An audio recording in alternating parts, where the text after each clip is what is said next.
അസ്സലാമു അലൈക്കും വറഹ്മത്തുള്ളാഹി വബറകാതുഹു.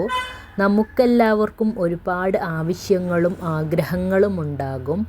ആവശ്യങ്ങൾ നിറവേറാൻ ഏറ്റവും എളുപ്പവും ഈസിയുമായിട്ടുള്ള ഒരു മാർഗ്ഗമാണ് ഇന്ന് ഞാൻ നിങ്ങളുമായി ഷെയർ ചെയ്യുന്നത്.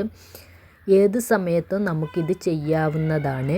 അള്ളാഹുവിനോട് ചോദിക്കുന്ന ഏതൊരു ആവശ്യവും വേഗത്തിൽ നിറവേറാനുള്ള ആത്മീയമായിട്ടുള്ളൊരു വഴിയാണിത്. അതുകൊണ്ട് തന്നെ ഇഖ്ലാസോടെ പോസിറ്റീവ് മൈൻഡ് വെച്ചിട്ട് ചെയ്യുക. ഇൻഷാ അല്ലാഹ് ഫലം വേഗത്തിൽ കിട്ടുന്നതാണ്.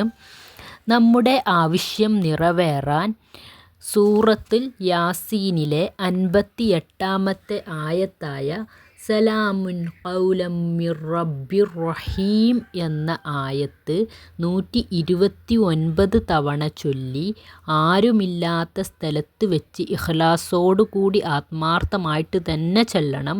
ചൊല്ലിയ ശേഷം ദുആ ചെയ്യുക. ദുആ ചെയ്യുമ്പോൾ നമ്മുടെ ആവശ്യങ്ങൾ പറഞ്ഞുകൊണ്ട് തന്നെ ദുആ ചെയ്യുക. ഇൻഷാ അല്ലാഹ് ഫലം ഉറപ്പാണ്.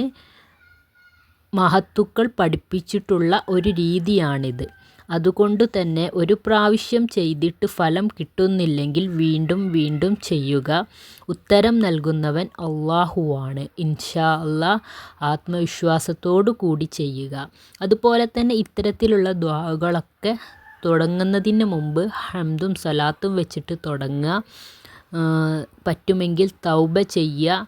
നല്ല കാര്യങ്ങൾ ചെയ്തുകൊണ്ട് ഇത്തരം കാര്യങ്ങൾ ചെയ്യാനിരിക്കുക. ഉദാഹരണത്തിന് നമ്മൾ സ്വതക്ക ചെയ്യുക, അല്ലെങ്കിൽ ഖുർആൻ ഓതുക, അങ്ങനെയൊക്കെ നല്ല കാര്യങ്ങൾ ചെയ്തുകൊണ്ടിരിക്കുക. ഇൻഷാ അല്ലാഹ് എല്ലാവരും ചെയ്ത് ദുആ ചെയ്യുക. അസ്സലാമു അലൈക്കും വറഹ്മത്തുള്ളാഹി വബറകാതുഹു.